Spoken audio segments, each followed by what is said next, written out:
Welcome to Lost the Plot. I'm mad, I like feet. Cool. Planting seeds in arse.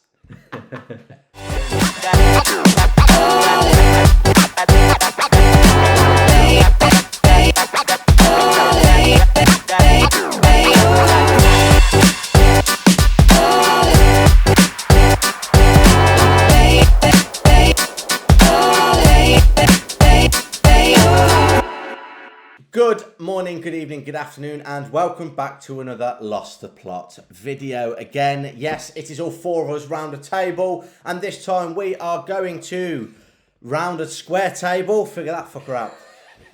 This time we are going to do our third episode of our best of series, and we are talking about TV shows and series and episodes potentially, if we're going to go into that much depth. But before we do, as we always do, it is James and his unpopular opinion. Yes. Okay. The basis one. I've not got the most experience in this field. Let's say. It's been a long day. Yeah, I've not got much experience in this field, but from what I have experienced, it's I'm very much on one side of this one. Okay. And that is that PlayStation is better than Xbox. Yes! Woo woo woo! Okay? Yeah, it fucking is. Okay. Shove that up your arse. Sorry. Just because, purely just from when we moved in, we had the PlayStation here. That worked a treat. Swapped it over to the Xbox, and my Christ. Yeah, Alex. Massive pain in the arse. You and Alex lose your mind over it. It just doesn't work as well. That- It's just so much more faffing. It's like, can I not just press that middle one? The user interface is horse shit. And as well, to be honest, I stopped at PS2. Like, that's when I stopped bothering with consoles. Well, yeah, even But then, that was everything just- was hand-me-down. Oh, it was. Let's face it. Come on. But yeah, that PS2 and Star Wars Episode 3, Revenge of the Sith, I'm happy with that. Didn't need any Oh, other. what a game that exactly. was, by the way. That yes. an original Battlefront 2, flying around everywhere. I was happy with that. We were talking about that the other day. It was the magic story with where you get the clone's perspective, and it's just like See, like it's not like the Clone Wars is great, but these are forgotten just because they're games and because they're old games now. Yeah. If we're going specific, PS2, that's where it was at. All right. I disagree with that. But Well, yeah, but you've gone further along the road. I was happy. yeah. I was happy at that. Yeah, I didn't need anything else. You were happy back then. yeah. I was happy back then. Yeah. And it's turned into therapy once again. No, I agree with that. That will be unpopular for I think it will. 50% of the population. Yeah. It's not unpopular around this table. No, not around this Apparently table though. We are firmly in that camp. That's all right. There we go. Big up PS. I can't name a number because it's PlayStation, isn't it? Not the It is, brand. just- Yeah. Peers. Purrs. Big up the purrs. Nice, like that, James. That's a very good start. I'm buzzing now. I'm so excited. There you go. I'm glad you approve. So, as we said, this is episode 3 of our best of series, and we are talking about TV series, shows, episodes. We have said that we can pick a specific series if we want to. We can pick a specific episode if we want to. It's entirely up to us what we are going to go for. And I'm going to start with James actually again, Okay. might as well, because you gave us the unpopular opinion, which is good. I liked it. Me and Matt are all for it, so start us Lovely. off. I'm going to go with Fargo, specifically season 2. First one's great. Is it Martin Freeman? Isn't it? He's the one. But the second one, I didn't really know what to expect after enjoying the first one so much. Didn't really know what to expect with the second one. But it just completely blew it out of the water for me. It's set in the end of the 70s sort of time, isn't it? Yeah, they do the same based on a true story, which obviously you always, with anything you take with a grain of salt, but at least the first Fargo definitely was, because they did that movie before, didn't they? But the second series is way better. So yeah, it's all set sort of in the 70s. It's a bit more sort of like rival family gangs and stuff, which just gets absolutely batshit crazy with stuff that's going on. And then like the coppers across states that get embroiled into it all. it's just one of those things. Every episode, I can't remember if there's like 6 or 8 episodes, but I've never watched a series where I've been that gripped on every episode, and like not just been like, oh, that episode was just a filler or everything. Something relevant happens every time. Yeah. Or if it's not massive incident, the next episode will have something massive in it that really sort of takes the story off. I feel like that's important with a TV show. Yeah. The fact that they make sure that the episodes aren't wasted, or there's things that happen that are relevant, that are exciting, that keep you going. I like that. It's that like episodic format where it's literally just like if it can't stand on its own. Because a lot of how TV series are gone, it's all about the series, and it's all about the next series and the next series. It's like, yeah, but if you can't just take one of these episodes, so it's like you're saying, you got these filler episodes. It's like there should never be just one of these pieces that doesn't actually stand as its own thing. And yeah, that's a great example of that series. Yeah, it is sort of loosely connected to the first series as well, going off on that, like very slightly. So like one character from the first series, it's sort of to do with her dad, like back in the past. Okay. Like how he was a copper and everything. He was involved in this story. But again, like we were just saying, it can completely stand on its own. That's not relevant to this story at all, really. Okay. It's just that loose little, sort of like an Easter egg of like, oh look, it's her. It helps this is with to do with her family, sort of recommendations and stuff. Like if you're literally saying like literally now you're saying, oh, this series, and you're already saying it's the second one, and people are going, oh, okay, I've got to watch the first one, but it's not as good. It's like the first one is good in this case, but don't feel like you have to. You can literally just dive into this, and that's what I love about things like this. But also shows like we spoke about how like that episodic format, you get something like Black Mirror. Where, I mean, yeah, it's not a good example for you because you're terrified of most stories. But if you can literally just not have to follow a series, you can literally just drop in an episode with them. It's fine. There's some sort of connection you can follow and stuff. But whereas with something like this, it's series to series, but you don't have to follow each series. You can pick and choose if you want to. Absolutely. I mean, in the episodes themselves as well. I mean, you kept guessing the whole time.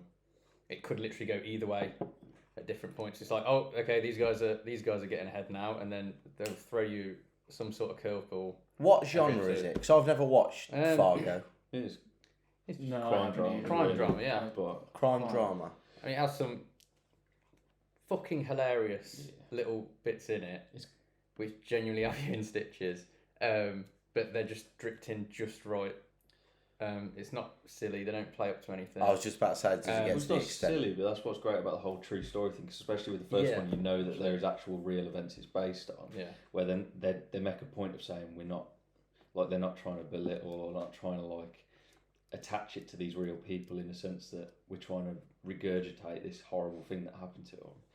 So there's this fantasy feel to it. There's this like lack of reality.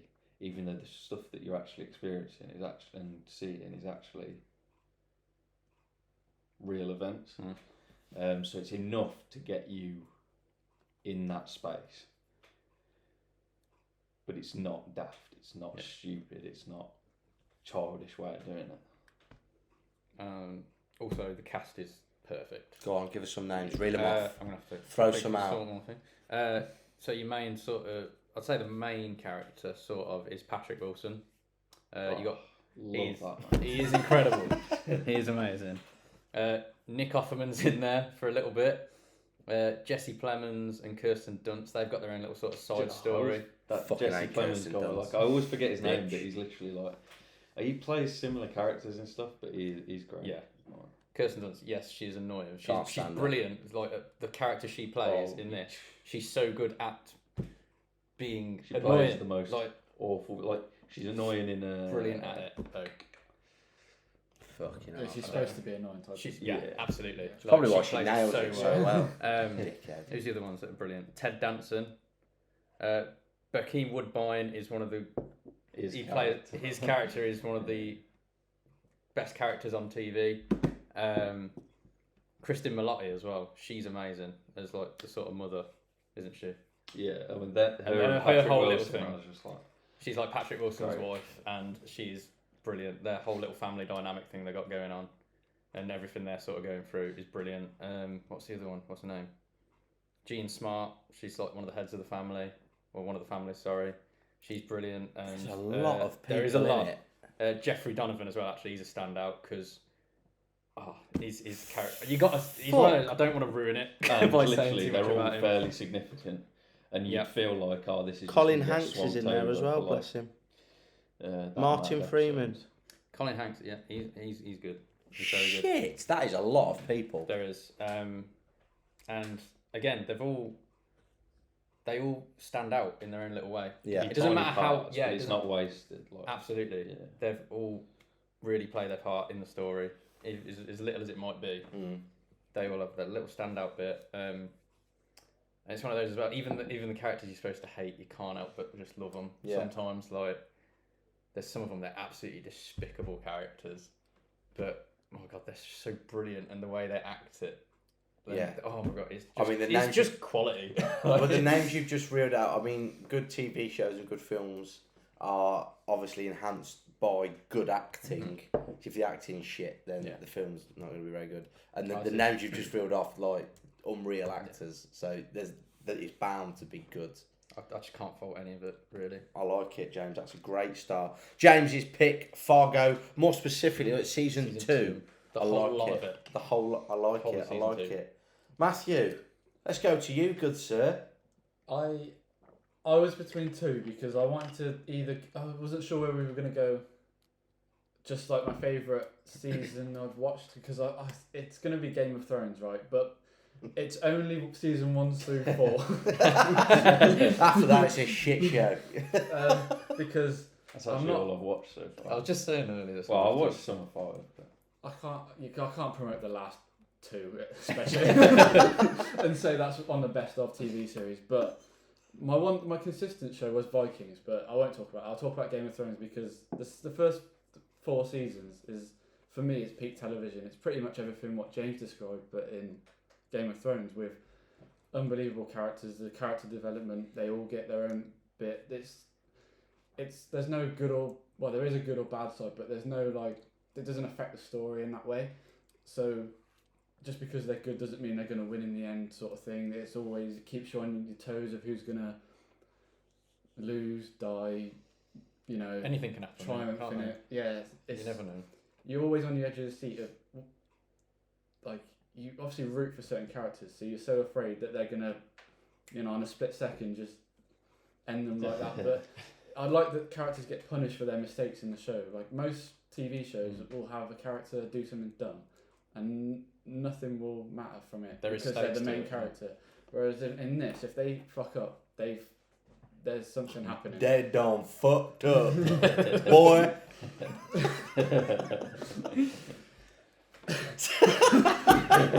Can't even go.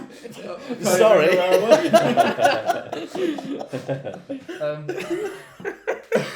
I think that's a quote. That was John, weren't it? That was John says that. Can't remember. Yeah, every single episode is great. There's something big happens in every episode. There's always there's foreshadowing in each.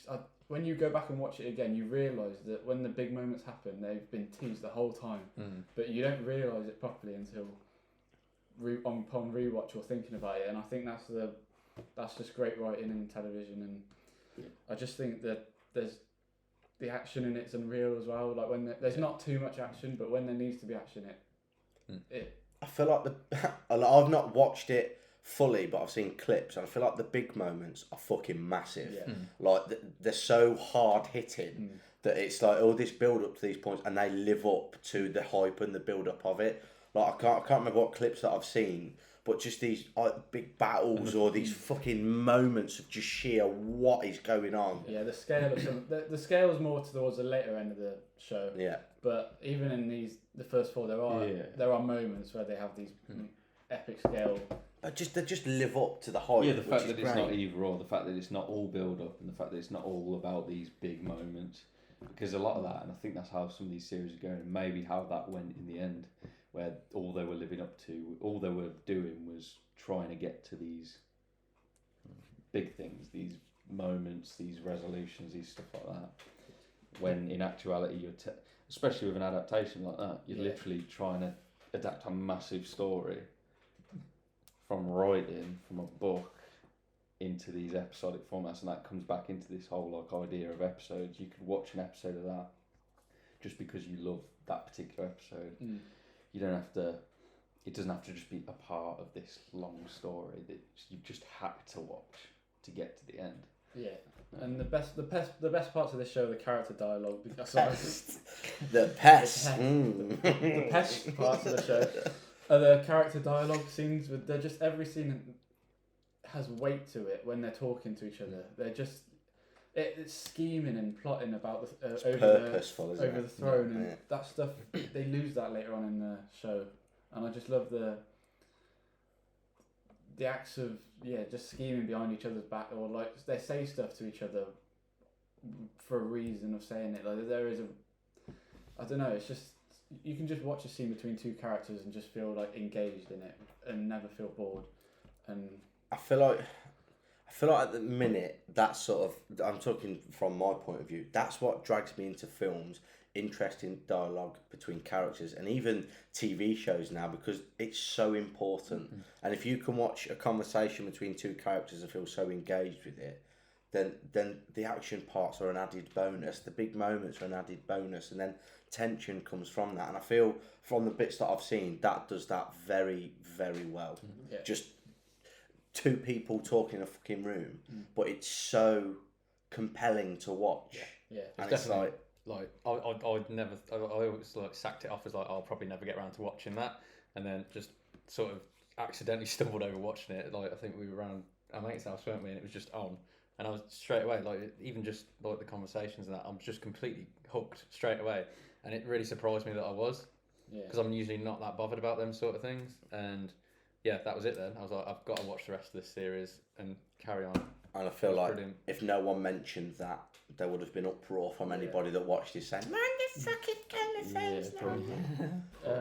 There's also one particular scene at the end of season 4 with Peter Dinklage's character Tyrion. It is so well acted. It's probably one of the best acted scenes I've ever seen. It might not be the best because I'd have to really think about it, but it is definitely one of my favourite scenes I've ever seen in the show. It's quite a standout. And I think you both know what it is.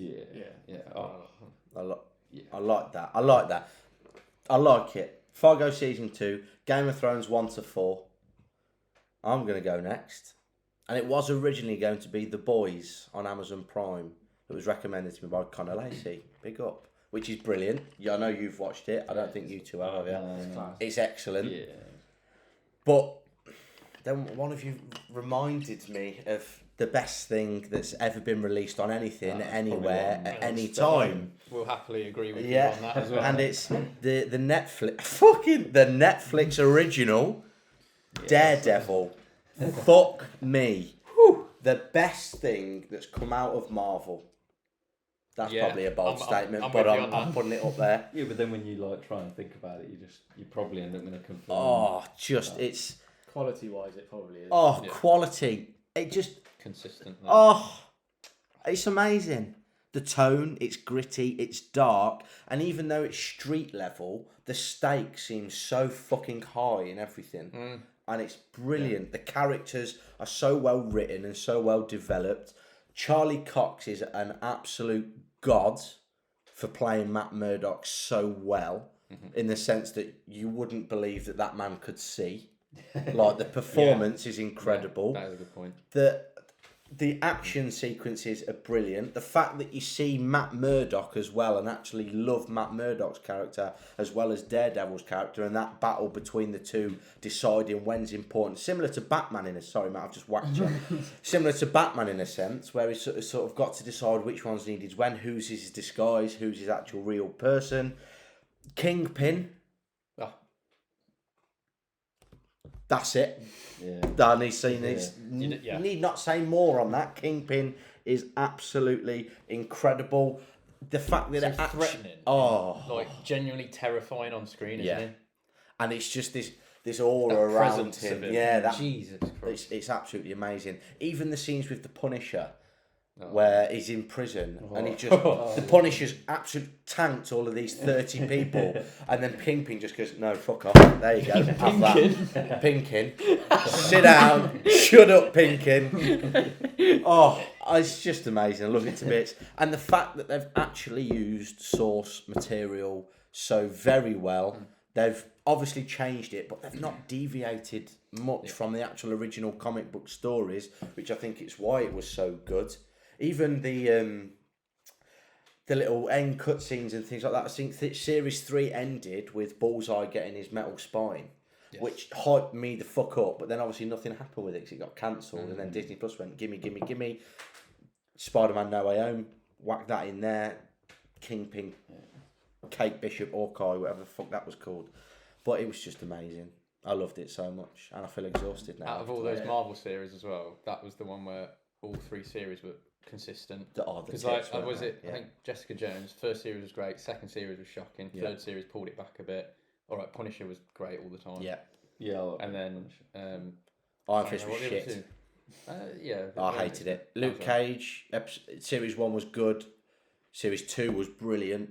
Yeah. But there was different. There wasn't consistency. Daredevil was just completely straight the way through. And I love the fact that even though it was street level, yes, the stakes seem to be ridiculously high. We see him lose a lot, which is what I like and what I wanted, because you see this development and how it then changes him, and just how then Matt, he even goes to a point where he doesn't even do Daredevil anymore. It's just Matt Murdock because he can't do it. And then you grow to love that character and his relationships. I love it so much. It's amazing. And I just remember the first series, the hype where he Wilson Fisk is he's amazing. He gets sent to prison and then he's there in his suit looking over. I just think this is the absolute bollocks. Yeah, that's the one. Got me in. Oh, sorry, Matt, go for it. I was just going to say, there's not many superhero movies or shows where I actually feel like they might not win. And even though, obviously he said he loses a lot, so he doesn't even win that much. But you just feel like terrified that the villain's actually going to win this story. Yeah. And that's when I feel like that's a good sign of a superhero. And a big part of that is that whole, and it's why the stakes seem high, is because they're not. We're going to end the world because you can't really do much with that. And it's proved it with all these movies that do it. Yeah. It doesn't even have to be superhero movies. But I mean, definitely for me, it's like, obviously I was aware of Daredevil before, but actually watching that, it literally put him at the forefront for me. It was like, he is one of the big players for me now. Like, he's one of my favourites straight away. From Ben Affleck's shower of shit to this, you think, orgasm. They knew what they needed to do. They fucking delivered. That they did. Oh, sorry guys, I feel exhausted. Tom, do you want to finish us off? Quite literally, by the sounds of things. It sounds like you're already sorted. How much as well? How much you invested in like the supporting characters as well, like Foggy and all them? I loved all them. Brilliant. Senor Foggy. He was brilliant. What's Karen. That's it as well. Like they've got their own whole little bits, but they don't get in the way of anything. They've got their own little stories, and you're fully invested into them as well. And that was brilliant the way they handled it all. It's also how you introduce other characters substantially without tastefully taking away from your others. Yeah. It's like season 2 is him and Punisher, and Punisher obviously features heavily. Yeah.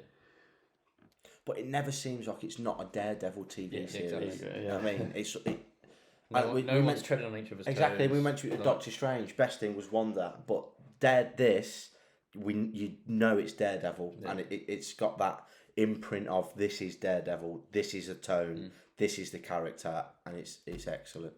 Brutal as well at times, which is just excellent. Yeah. Sorry, Tom. Carry on. No, Finish us off. Go on. Give us the fourth one. Dress bright and colourful because to match I personality. like to bring some positivity to the world. So yeah, I just want everyone to just. I really want to make sure everyone watches the 8-hour movie that is True Detective Season 1. That's the best I way know to describe it. I know movie. for all of this conversation, I've been praising like episodic stories that you can tell pieces of, and this series does that perfectly. But it is one of the most cinematic TV shows I've ever seen.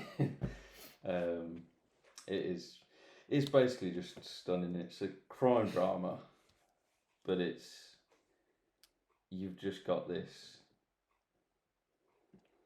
core of just nihilism, which it's literally just got me from the start. But it takes idiots like me and obviously slaps them about a bit, and by the end of it shows you that you're an idiot. But yeah, it literally touched on so many things. You literally got this crime drama, and that is either going to put people off or it's going to be something that people dive to straight away. But I think both would be probably wrong. Like, don't go into it if you just someone who obsesses about these kind of like crime stories, or even if you're someone that binges all the serial killer documentaries and stuff. Like, fair enough, you're probably going to really enjoy this because it's a good bit of fiction that relies heavily on that kind of story and imagery and stuff. But this isn't just your normal cop drama or anything like that. I thought it was a cock drama for a minute. I mean, we can get that way. I mean, it's kind of like you got the bromance going with Matthew McConaughey and Woody Harrelson. Yeah, those two, to be fair, like you can't really follow. I mean, just saying those two names, automatic people go, well, fucking watching that. I didn't even know they were in it. So. No. Yeah, so like, and yeah, I mean, it's Matthew McConaughey is like your sort of main character, but they neither really take centre stage. You've got Michelle Monaghan. She's probably the next sort of significant character that you'd say, but it's not a massive cast or anything. But you just mentioning like the dialogue, anything like that, it's one of the best things I can point to you after saying that. And it is something that I think people don't necessarily, until they get an example of it, they don't know that they want to seek it out, because it does work. It's just that you don't get that many good examples of it. So when you do, and something clicks with you, you go for it. But it's a lot of talk. Yeah, I'd say it's a lot of talking. Or they're the bits that are going to stay with you, regardless of how personally connected you get with the story or anything. And by the story, I mean, I'm not going to sort of go into it, because it is a mystery crime drama in that sense, that's going to be the bit that is attractive to sort of not give away. But yeah, I mean, it's directed by Cary Fukunaga, who did the No Time to Die, which I still haven't seen. It's alright. Yeah, No Time to Die. Guess what probably happens. Yeah, he got kind of he got kind of like praised for that almost because of the work on this, which I never understood just previously knowing how that series of movies had gone. But if that means anything to anyone, to me it didn't, because literally it's the only thing I've ever seen of his work and stuff. But say his name one more time. Cary Fukunaga, I think it's Cary Joji Fukunaga. I think that's how I always remember it being right on the show, because it always used to come up. Can't remember, to be honest with you. Yeah, but it literally touches on so many different things. You literally got, I'd say it almost borders on, like, there's times where it borders sort of cosmic horror, which is literally right on my street, but that's really vague, so I'm not going to get down that angle. I like it. But I do want to make an honourable mention, because I'm currently watching Dark on Netflix, which is a German show. Again, very happy show. Well, the name, yeah, fucking hell. It's very bleak, very German, very psychological. What do you mean by very German? Do you want to expand? Oh, you're literally like, you are.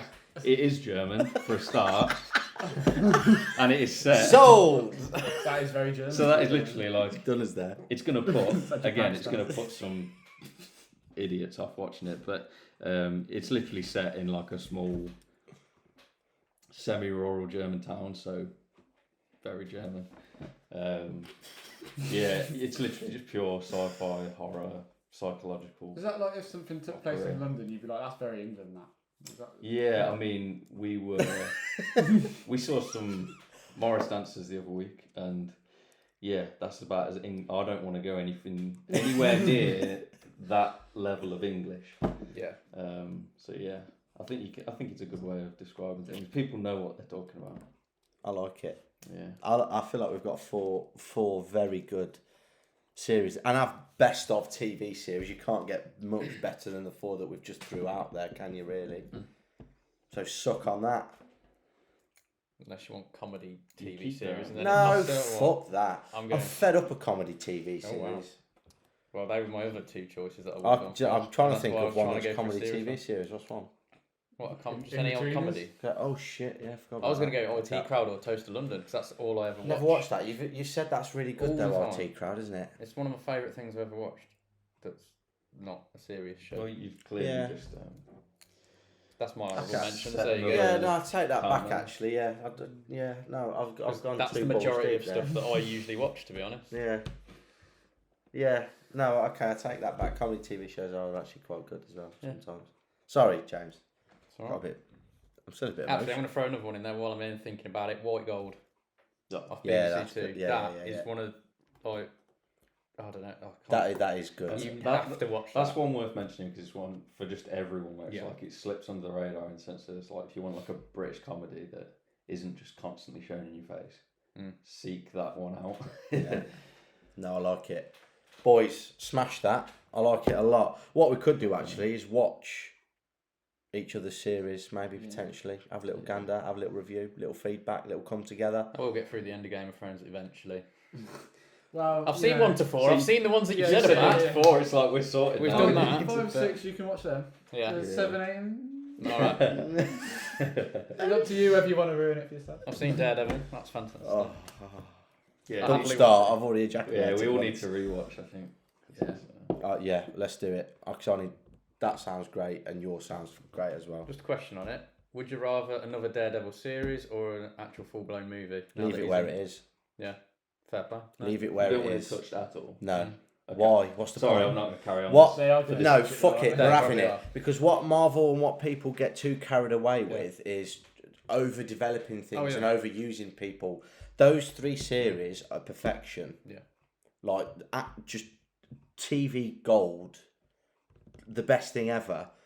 But what they will do is they'll either release another series and fuck it all up because they'll incorporate it into the multiverse of bullshit, or they'll do a film which I'm scared might turn out like the Ben Affleck one and just be shit.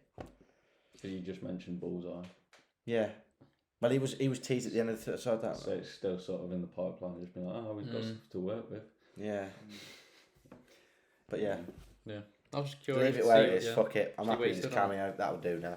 I don't want it ruined. No, that's like a refreshing answer. I don't know what I was Yeah. expecting from you, but yeah. Yeah. Leave it. Right.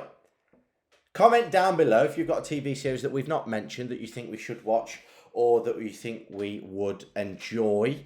To be fair, I think between us we've got a lot of bases covered of what we've watched. Especially, I think, some of the shit that I walk into you two watching is very... You should know about that. different. Also, what we've said, it's all very, very dark.